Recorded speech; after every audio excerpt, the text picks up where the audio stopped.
Lalaban. Lalaban Easy. muna kami. Okay, top 6 answers on the board. Sa bahay, paano mo palalamigin ang isang baso ng mainit na tubig? Go! Raven. Hayaan lang lumamig. Kaya mo lang. Di ba? Just leave it there. Survey says... Okay. Jessica, pwede pa. Okay.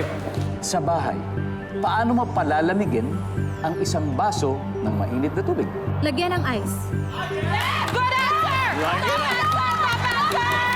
Simple. Lagyan ng ice. Top answer. Jessica, pass or play? Play! Let's go. Play this round. The sensation, Naya. Okay, sa bahay, paano mo palalamigin ang isang baso ng mainit na tubig? Ilalagay sa ref. Yes! Tama! Tama! Freezer. Ayaw sa freezer? Tama! Lalagay sa ref. Yep. Renee, sa bahay, paano mo palalamigin ang isang baso ng mainit na tubig? Ilagay sa cooler. Sa cooler na may yelo. Walang yelo, cooler lang. Cooler. Lagay sa cooler. Wala. Megan? Tatapat sa electric fan. Ilalagay sa electric fan. Nandiyan ba yan? Ilalagay sa electric fan.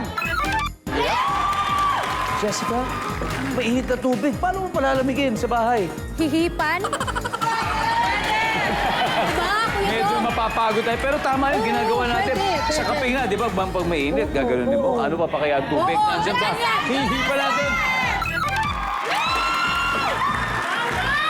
Naya, paano mo palalamigin ang mainit na tubig?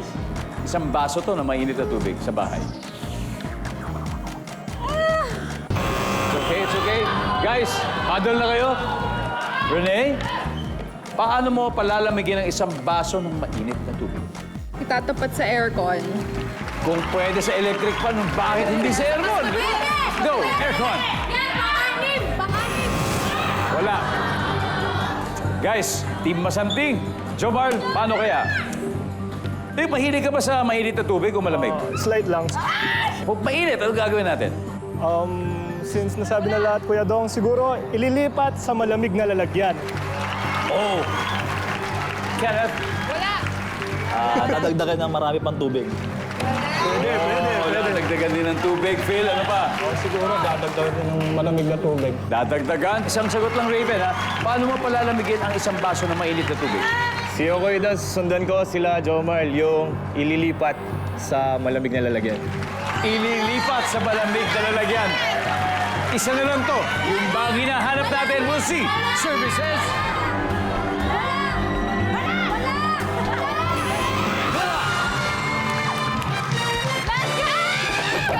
Alright, isa na lang to. Ano kaya yung number 6, everybody? Ay, ayan. So round 1 goes to the Sensations. They now have 87 points.